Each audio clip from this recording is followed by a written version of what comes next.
Welcome everyone, thank you for tuning in for our third podcast. Initially we started off with Professor Damien Hughes. We then rattled on to our homegrown talent with Phil Kringle, our local rugby player who's playing out of London Scottish.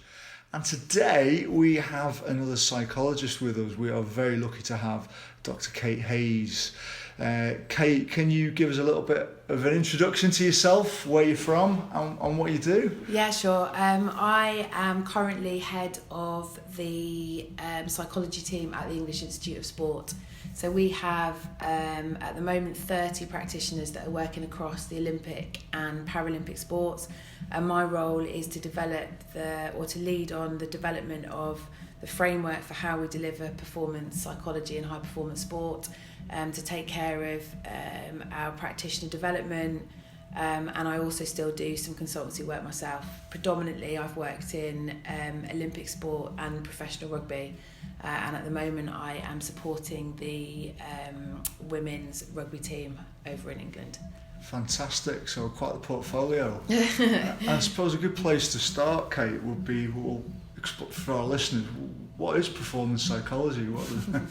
A good question, and it's actually changed a huge amount. So I qualified in 2003, and I think there was still a perception there, if I'm honest, around performance psychology being a problem-solving service. So when things are going wrong, then you go and see the sports psychologist.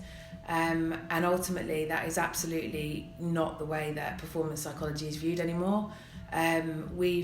After the Rio Olympics, our team went on a bit of a project where we spoke to sports and we spoke to coaches and we spoke to performance directors, and we asked them, if psychology was done even more successfully next cycle, what would you see, what would you notice, what would be different?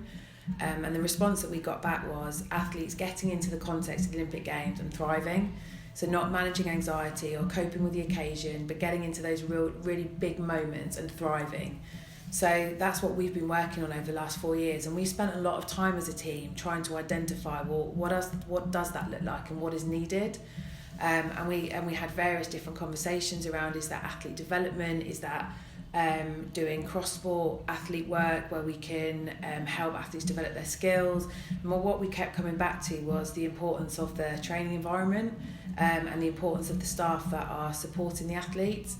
So the way that we work as performance psychologists is very systemic, and that the purpose of our psychology team is to help facilitate the creation of psychologically informed environments that develop the person as well as the performer to thrive. So a lot of the work that our team do is working through coaches, in collaboration with coaches, working with support staff to help create environments that are conducive to high performance. And the focus of our work is very, very much proactive. It's around what can be done to help enhance performance and to ensure that our athletes are absolutely ready to produce their best performance on the day when it counts.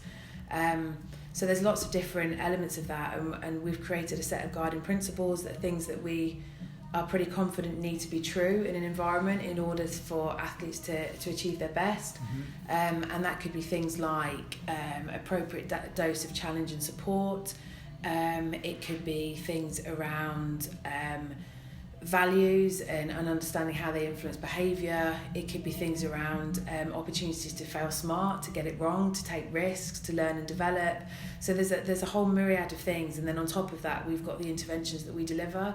So our work as performance psychologists is very much around pressure training, around decision-making protocols, around preparation for the big moment, and then the usual stuff around anxiety management, building confidence, those types of things. But it's packaged up in a very systemic way where we focus very much on the environment.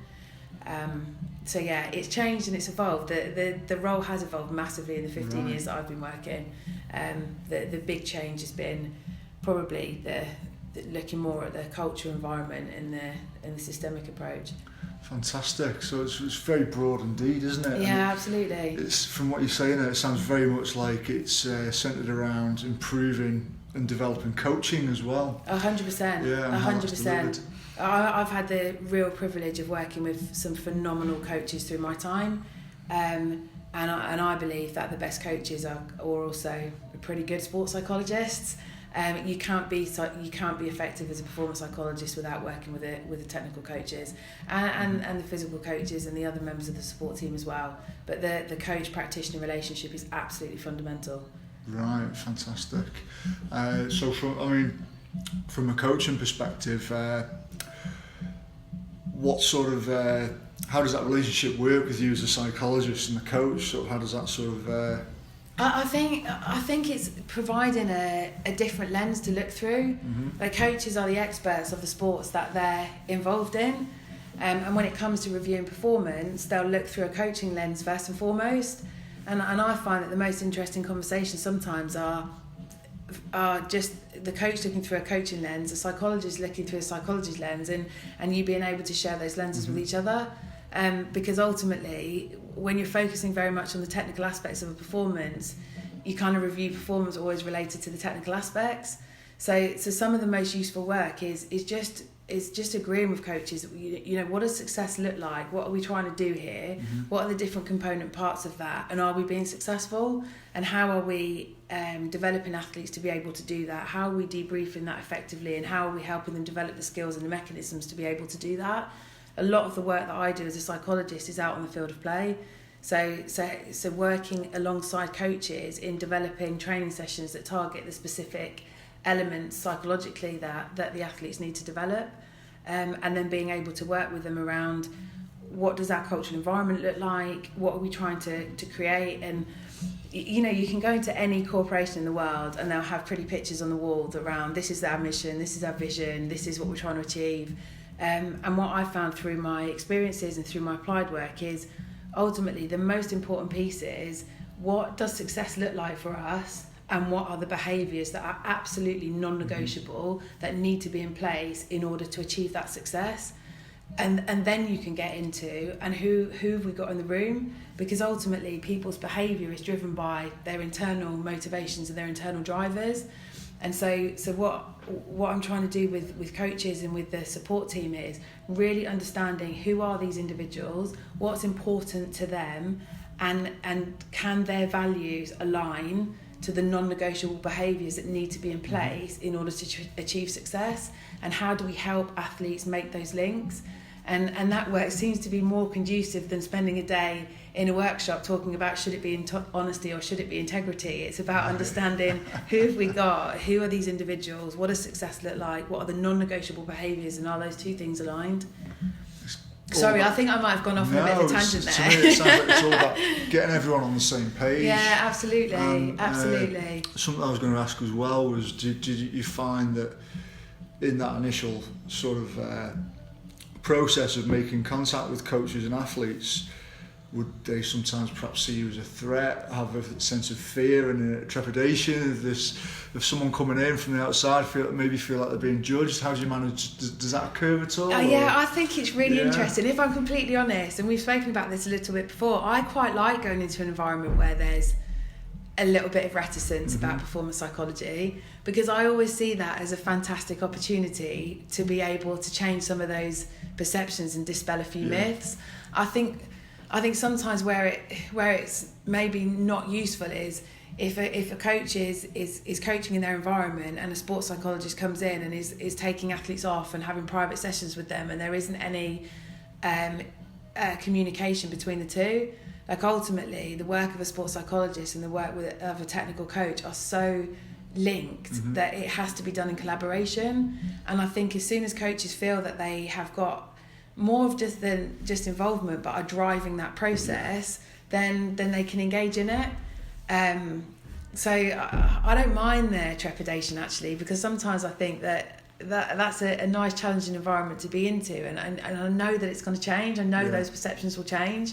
It's usually just dispelling myths around what performance psychology is and isn't, and how it can work effectively and done well. It's part of a team of support professionals that are ultimately aligning their support and their interventions to the needs of the athlete and the needs of a coach. Like for me, the most important dynamic is the athlete-coach dynamic, and the role of a practitioner is to support that as best as they can. It should always be athlete-driven and coach-led, in my opinion. Fantastic. No, that's really good to hear. where was I going to go with my next question? I suppose it was a little bit around, let's say you've got your average Joe coach who rocks up and who coaches at Corinthians under-16s football club, we live down the road. How can someone like that perhaps look at incorporating using psychological skills within a coaching environment in that sort of situation? I think that one of the most important things, and it doesn't of course sound like rocket science, but one of the most important things is trying to find individual time with players within a group setting where you can help them develop their method for how they go about their performances.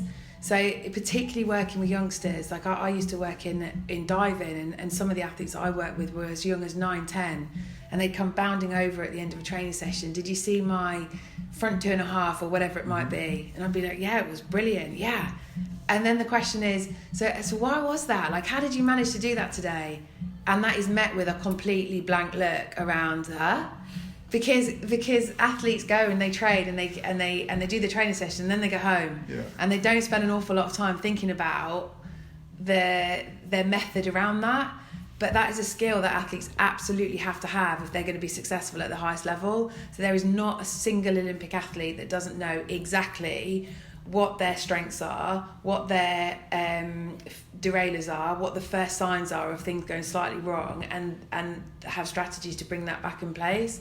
And the earlier that we can encourage athletes to start thinking about some of those things, the better. And it might just be really simple questions around, what were you trying to do today? Yeah. Did it work? And if it did, why do you think that might be? And is that something that you think you could repeat tomorrow? Yeah. Or if it didn't, why do you think that might be? And what are some of the things that led to that? And what might we want to look at doing differently? Like, just getting athletes used to having those kind of conversations really early on pays dividends later. So it's really encouraging really good reflective practice, isn't it? Yeah, it is. And youngsters are maybe not yet at the cognitive development stage to be able to do that in depth, but just getting used to having those kind of questions and thinking about things in that way, it takes some time. But ultimately, like, a lot of the athletes, particularly going through transitions, will talk about confidence and, I'm not confident, I need to build my confidence. And all confidence is a set of evidence-based beliefs. So confidence is not thinking positively. Confidence is not telling yourself good things. Confidence is knowing that you have the ability to do something because it's tried and tested and you have evidence for it. Yeah. And the only way that you can get that is through reflecting on what you're doing and thinking about some of the processes that you're putting in place. So for me, that would potentially trump everything. If you're only ever going to do one thing, it is how do you help your athletes engage in good reflective practice and understand their method. And their strengths and just bits about their personality, like who they are. Like when are the first signs that things are not quite working out for that person? What do you see? What could they do at that point to bring it back in? Those types of things are really, really useful. I suppose that all helps with getting better connection with your athletes and having better rapport, and I suppose creating what you might call a psychologically safe environment where they feel they can have sort of candid discussion. Absolutely. And the term psychological safety is used a lot, predominantly because Google did a really amazing piece of work on it, and it brought it into the limelight. But ultimately, all we mean by psychological safety is, are people prepared to be vulnerable in that environment? That are people prepared to take risks and to step outside their comfort zone? And the only way of really ensuring that is that that's being modelled by top down and bottom up, that coaches are prepared to be vulnerable, that staff are prepared to be vulnerable, that people are prepared to say, actually, I don't know the answer to that, or I've made a mistake. That's really, really important. So I think linked to that, the other thing as well is around communicating purpose of session.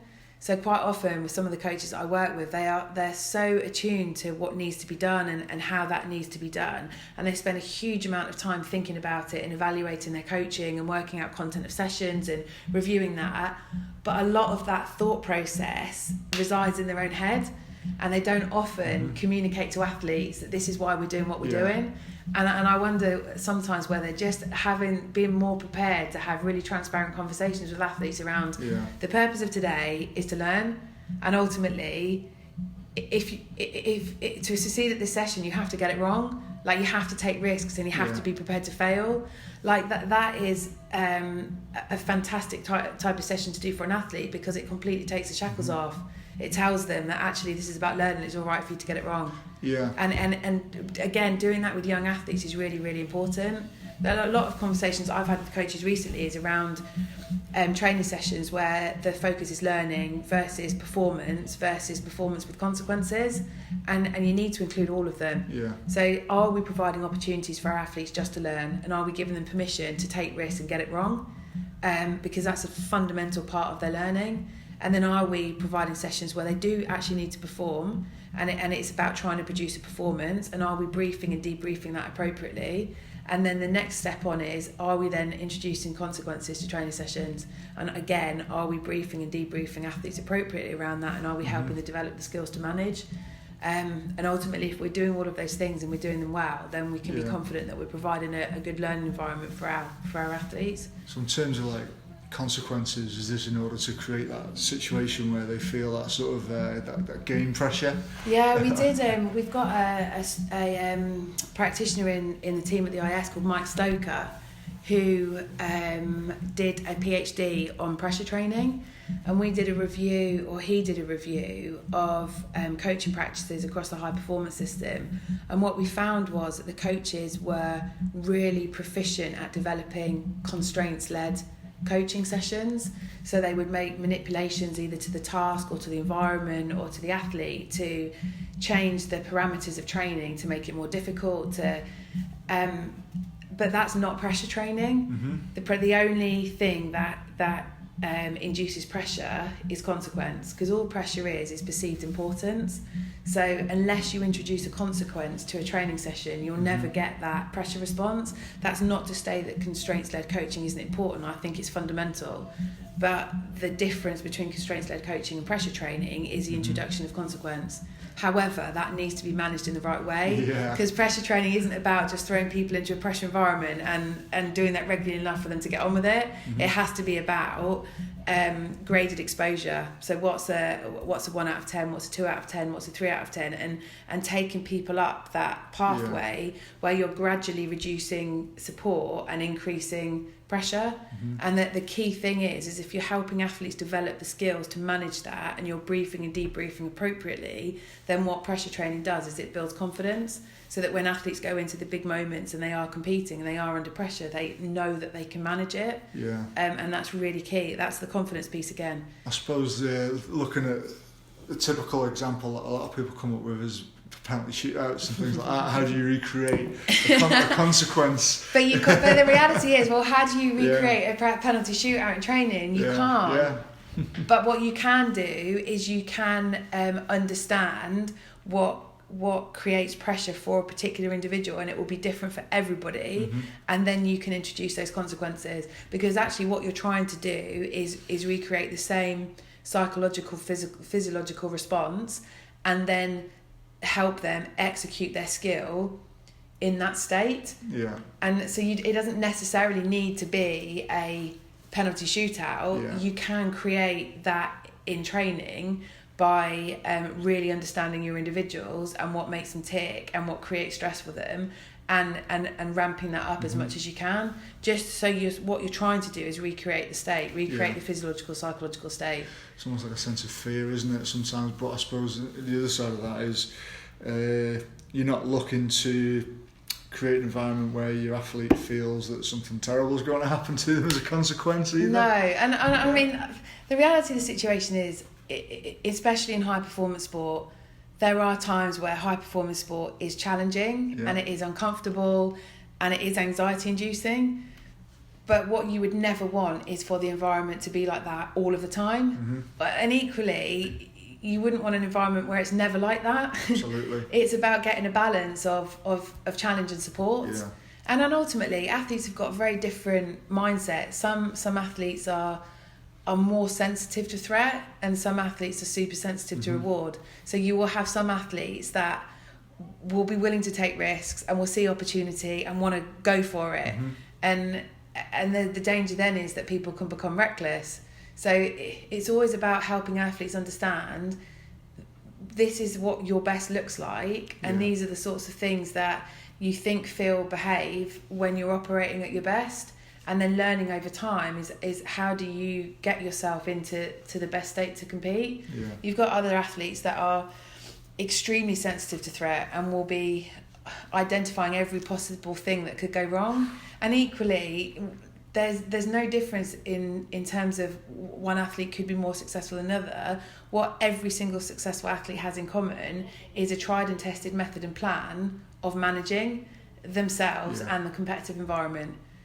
You know, it's a myth that everybody skips out to their Olympic final feeling excited and can't wait to get out there. The reality of the situation is there's a lot of athletes that are competing in the Olympic Games and feel extremely fearful and extremely anxious, but all of them will have a plan that's been tried and tested that they know enables them to execute their skill regardless of how they're feeling. And ultimately that's, I think, where sports psychology can help. Brilliant. So effectively, it's all down to good preparation, isn't it? Yeah.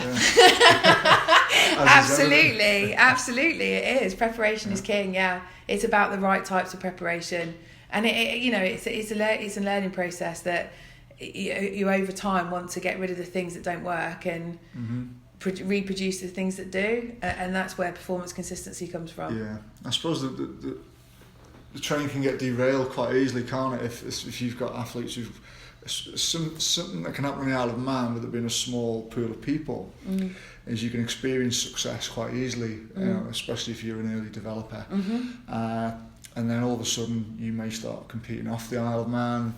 You're no longer a big fish in a small pond, and you've got other people out there who are competing at a high standard. And if you've not, I suppose, had bumps in the road planned for you by your coach, it can make it difficult for you to deal with those when they finally come. Well, it's athlete transitions, and we talk about this a lot, isn't there? There's the transition from junior to senior, there's a transition through levels, there's a transition for your guys from Isle of Man off the island and being part of bigger systems potentially. The confidence piece is interesting, and again, this is where the reflective practice is really important, because if you're an early developer and you've always been successful and your confidence comes from winning, that's all very well whilst you're winning, but at some point you will not win. And the only guarantee in sport is that at some point you're going to have a really bad day in the office, so you have to have something that you can then go to in those circumstances. So it is really important for athletes to understand why. Well, like, what are some of the things that underpin your successful performances, and that has to be more than performance accomplishments. That has to be athletes understanding these are my strengths. You know, in a team sport, this is my strength as a number 9, number 10, or in an individual sport, these are the things that make me successful.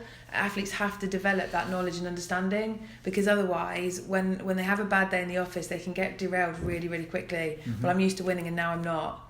Okay, but actually all of these other things are still in place. So it's developing a well-rounded sense of confidence, and you can only do that if athletes are used to drawing on lots of different places to facilitate that. That helps on the transition piece, and then it's about athletes understanding themselves as individuals, not necessarily in comparison to opposition, because everybody's on a journey and people's journeys take different lengths of time. And one thing that we do know is that the athlete journey is not a linear line from here to there. There's lots and lots of bumps in the road. So for athletes to understand, where do I want to be at the end of this season, what's realistic for me, what's the gap, and what are some of the things that I can do to fill that gap. You get the focus back onto something that's controllable, and that's really important. That's fantastic. Really good information, Kate. Really appreciate it. Looking forwards, I mean, let's say you're a local governing body of sport or a club, what would be some good steps that clubs could take to looking to fulfil some sort of support with regards to performance psychology for their coaches and for their athletes? In terms of seeking that support out, whether it would be personal development, education, things like that. I think if a governing body or a sport were looking to work with a psychologist, I think the key thing is to start probably at an environmental level, and definitely first and foremost would be to work with coaching staff. So for me, whenever I work with a new sport now, the first thing that I'm doing is liaising with as many of the staff as possible and understanding their system and their context. I've got a kind of working model in my head around what I think needs to be in place. And so the first piece for me is just understanding their context and their world, and what are their strengths and what are the things that they could absolutely capitalise on, and where there is potentially some gaps and things that they might want to look at or tweaking slightly to be more effective. Yeah. And then it's around working with the coach and having those systems in place, which can then provide a foundation for doing one-to-one work. But certainly my experience, particularly in team sports, of going into an environment where you may have 50 athletes in a squad, there's only so far you're going to get sitting down doing one-to-one work with individual athletes, and there will always be a need for that. But having the environment right and creating a context that's conducive to optimising performance is so important. So I think I would be looking at is how they can engage with sports psychologists to create functional systems. Mm-hmm. No, brilliant. I think we're probably running a little bit out of time. I think it's been really good having this conversation with you, Kate, and I absolutely really appreciate your time. And I think this is a bit of a springboard as well for perhaps some of our future guests. I mean, you were talking about constraints-led approach coaching. So for our listeners, in September we've got our coaching festival coming up. We are bringing over a gentleman called Danny Newcombe, who works with Welsh Hockey. And he's a senior lecturer at Oxford Brookes University, and he's just recently brought out a book entitled Constraints-Led Approach Coaching, which I'm getting my head in at the moment ahead of this Good visit. for you, it's interesting stuff. I think it's on my list, that book. Oh right, through you, I think.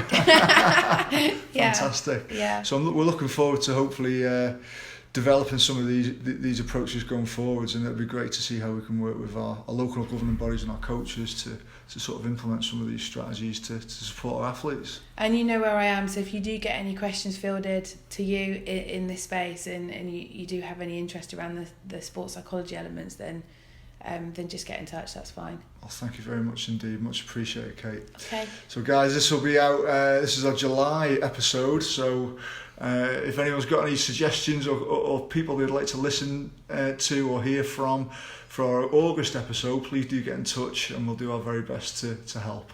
Thanks very much, folks. Thank you. Take care. Bye.